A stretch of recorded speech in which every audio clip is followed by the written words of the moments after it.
So let's go ahead and just kind of jump into some late round guys that we're kind of looking at. Some of these guys have kind of talked about a little bit, so I don't want to go too far into them, but a couple of the guys that I don't think we really have had much of a discussion on. So Daniel Jones, I know we've talked about a couple of times.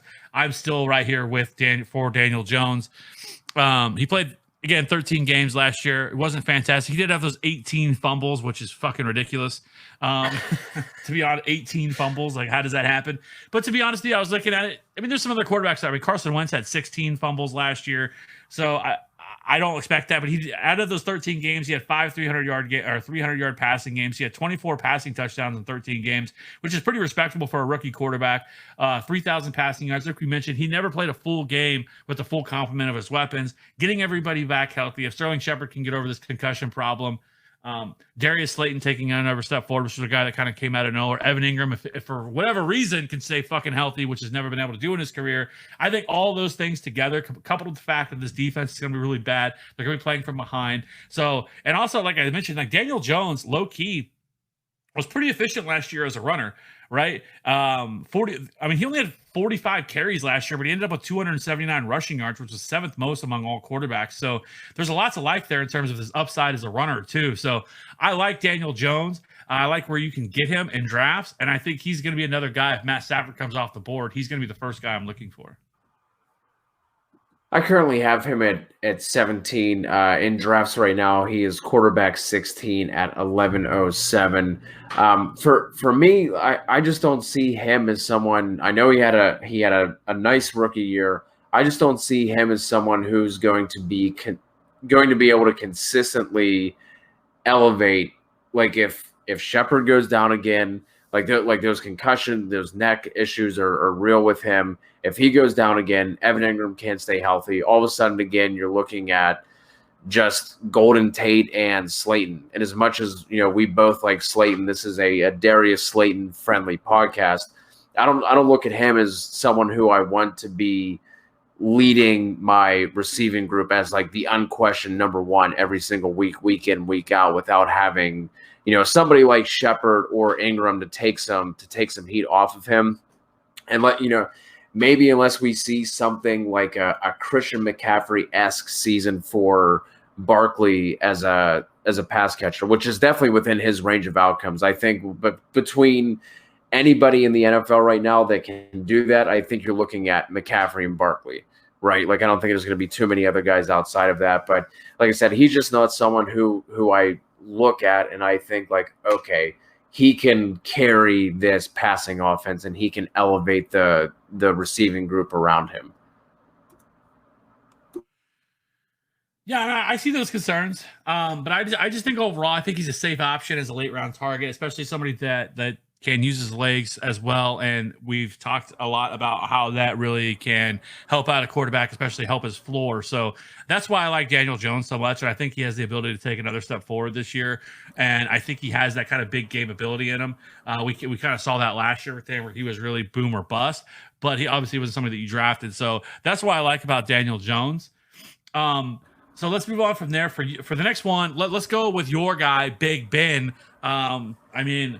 The dude, I don't know if he's going to stay healthy. I don't know what's going to happen if he doesn't. We'll be looking at, I guess, Mason Rudolph again or something. But you have him at QB 13. So his expert consensus ranking is quarterback 15, and he's going as QB 15 in drafts in the 11th round. What do you like so much about him?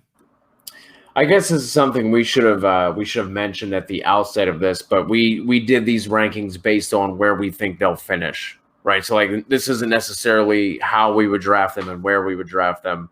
We did these based on where we think they'll finish. With him, man, I think it's just the fact of, Juju is going to be back healthy. If one of those receivers behind him can step up in any way, shape, or form, that's going to be a huge help. Depending on how they use McFarland, I'm not as high on him as you are. I don't see him as a guy that should be viewed as a workhorse kind of running back of something. You watch your mouth, okay? You watch your dirty little mouth when you talk about Anthony McFarland, okay?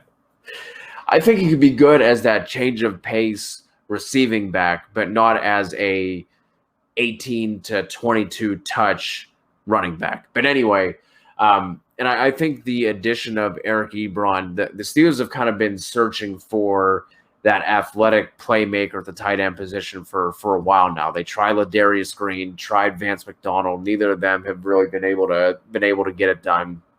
I think that could be something we see Eric Ebron step into, and he could be a really nice late tight end kind of target for drafts. But like I said, man, it's just with Juju coming back healthy, Deontay Johnson, although I'm not as high on him as he's been kind of picking up a lot of steam and gaining hype. I feel like every time I log into twitter.com, I see something about, gotta pump up Deontay Johnson this year.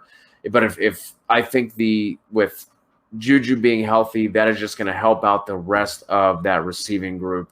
And if Big Ben can stay healthy, I think that defense, we typically don't see defenses stay as dominant as the Steelers defense was on a year-to-year basis. We saw the fall off with the Jags a couple of years ago. So if that defense falls off, that offensive line is pretty shaky, which obviously doesn't help out Ben at all in terms of his health if he gets banged up. But might be something where the running game isn't as efficient as we would want it to be. So if he has to sling the rock a little bit more, I think he's someone who could be sitting right outside of the QB1 conversation by year's end. Yeah, I just don't have any trust in him staying healthy at all, but we'll see. No. Do you think that they should really be the team that's looking at Cam Newton right now? I mean, they've kind of tried, right? Apparently, they offered more money to Andy Dalton and offered more money to Jameis Winston, and both of them said, "No, thank you. I will take less and go somewhere else." Anyways, so yeah, that's my concern with him. I have Big Ben at QB 17. Now, one that I can't seem to wrap my head around at all is Kirk Cousins. Right? Don't get it. I have him at QB 18. Which I could actually move him up a few more slots, and that would really still feel fine about it. He's going at QB 24. His expert consensus ranking on Fantasy Pros is QB 20. Going in the 14th round. He's almost going undrafted. I don't understand this one. Okay, and for a lot of reasons. So one of the reasons for me is, yes, if you look at him last year, he was 16.2 fantasy points per game, but he was 9th in fantasy points per dropback. His 110.6 true passer rating was 3rd in the league.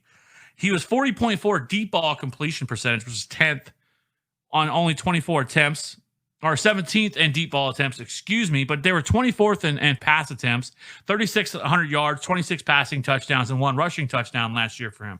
They had the 5th easiest schedule. However, the one issue that I do have, they did lose Stephon Diggs, but they added Justin Jefferson. We know that this is a very friendly Justin Jefferson podcast. Absolutely love Justin Jefferson, and I think he has the ability to be the best rookie wide receiver this year. And then Adam Thielen becoming healthy is also being underdrafted, but we'll talk about that. And then Irv Smith, but they lost so much along that defense. They lost Everson Griffin. They lost Linval Joseph. They lost Trey Wayans. They lost Xavier Rhodes. Now, they did spend 9 draft picks on the defensive side of the ball. They brought in TCU's Jeff Gadney, 31st overall, and then they also addressed the defensive back with Mississippi State's Cameron Dantzler in the 89th overall, right? But nine of their draft picks were spent along the defense, but unless these guys really pick it up quickly, I think there's going to be some growing pains along this defense. Now, they do still have some other guys like, Hunter, who's an absolute monster.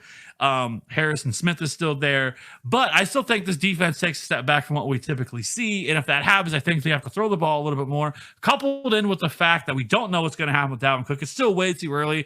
I know he said he felt disrespected by the offer they offered him. I don't know what they offered him.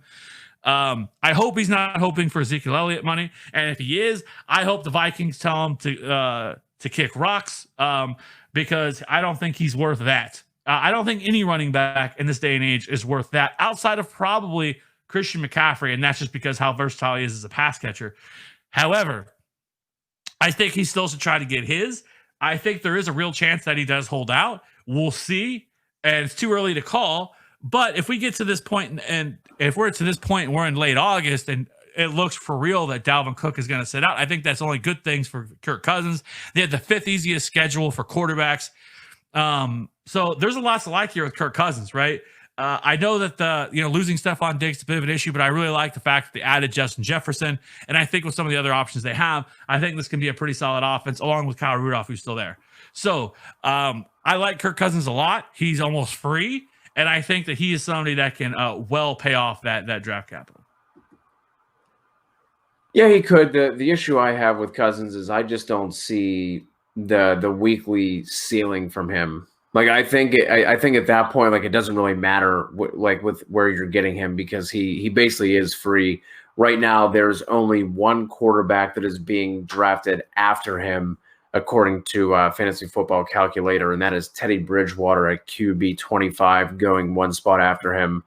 Kirk Cousins at 1407, who has the same ADP somehow, some way as Tua in Miami. And that one doesn't make any sense to me. I don't understand why Tua is going at the same ADP as Kirk Cousins.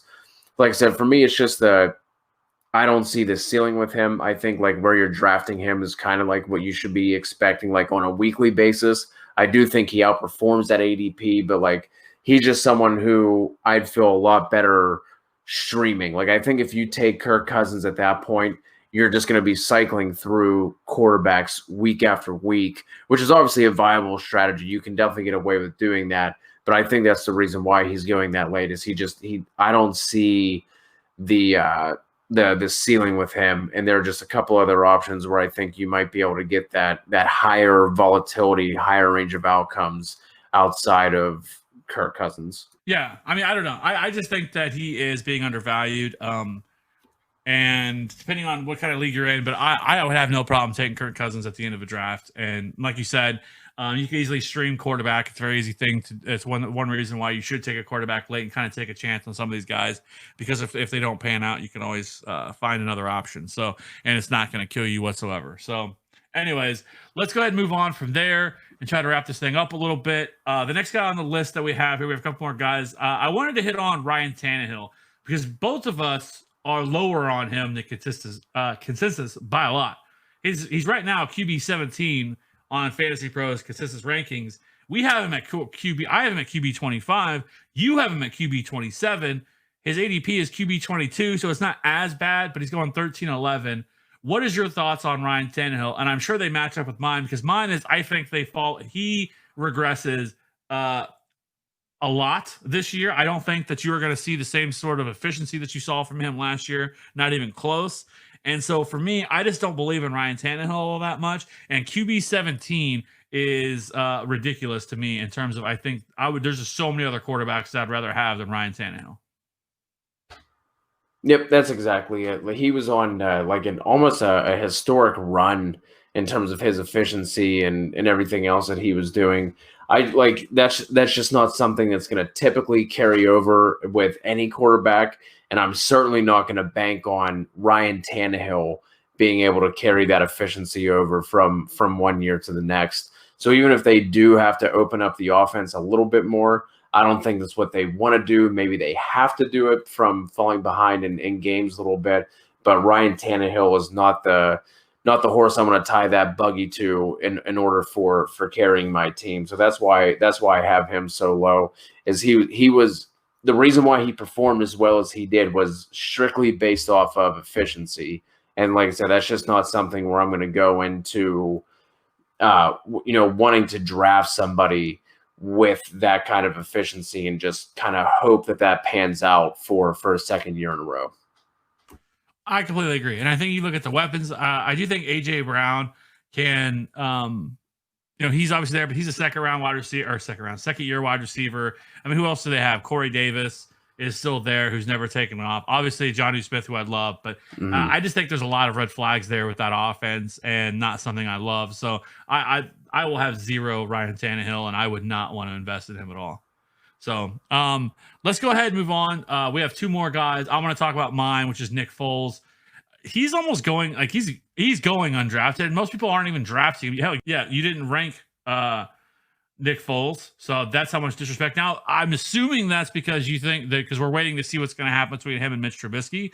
I would be surprised if Mitch Trubisky started the year as the starter because one, the amount of money that Nick Foles is getting paid. And I think they blatantly went out and traded for him for a reason. So Listen, I think with the weapons that he has there, with Allen Robinson, who is an absolute beast, with Anthony Miller, I think there's a lot to like there with Tariq Cohen as a pass catcher. I think there's a lot to like there, and I think Nick Foles wins this job. And if he does, I feel like that this is an offense that can really take off. He knows that system with Matt Nagy there. He was there with him in Kansas City. Is the same offense. It's a very similar offense to what Andy Reid runs. Nick Foles was in Kansas City for a year, so he knows this system. So he's going to be able to come right in and hit the ground running. There's a lot to like with Nick Foles, and I think his upside is a lot higher than QB 22 when you factor in the weapons that he has there. So I do like Nick Foles, and I think that he's somebody, if I was in a 16-team league or something like that, that I would kind of be looking to target. Yeah, I just didn't rank him solely off the fact of I just have no idea how that's going to shake out with between him and Trubisky. But you're right.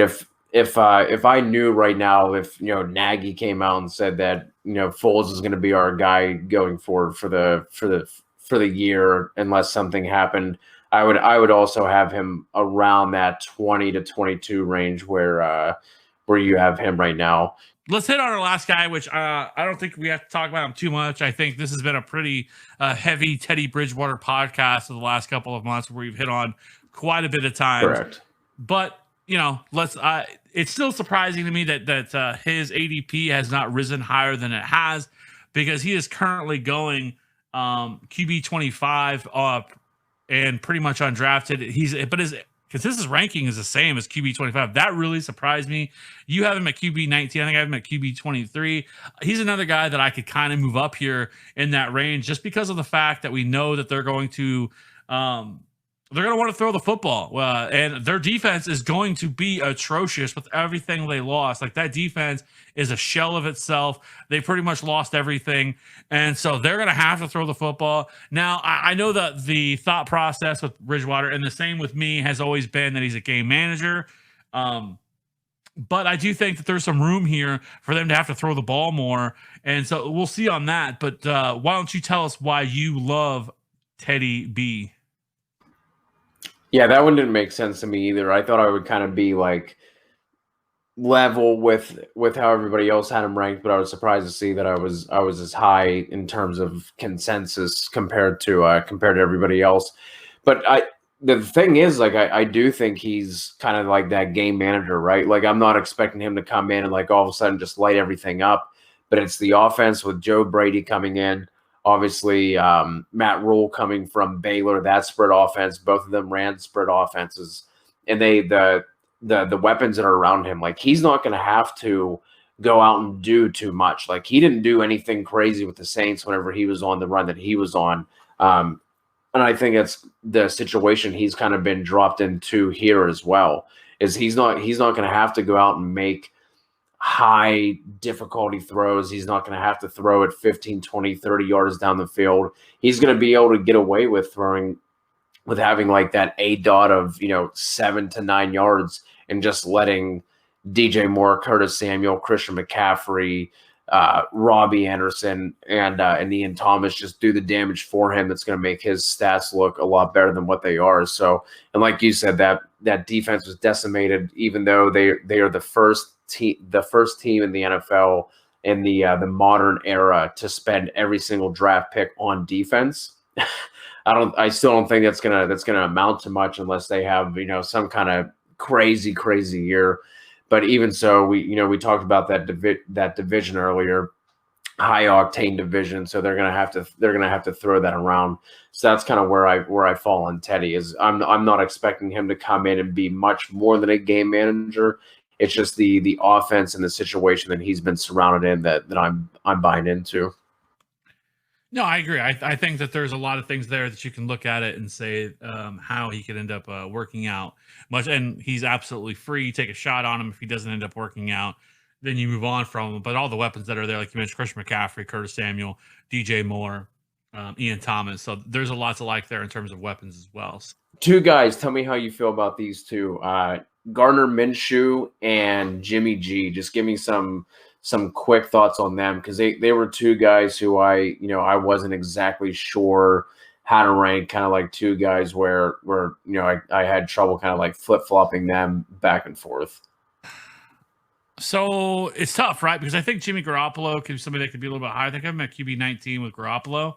But I just don't think they throw the ball that much. I don't think they need to. I think their defense is still really good. Now, if their defense takes a step backwards, which is possible because, I mean, from year to year, there's usually a lot of variance in terms of defense. So if that defense does take a step backwards, they lost to Forrest Buckner.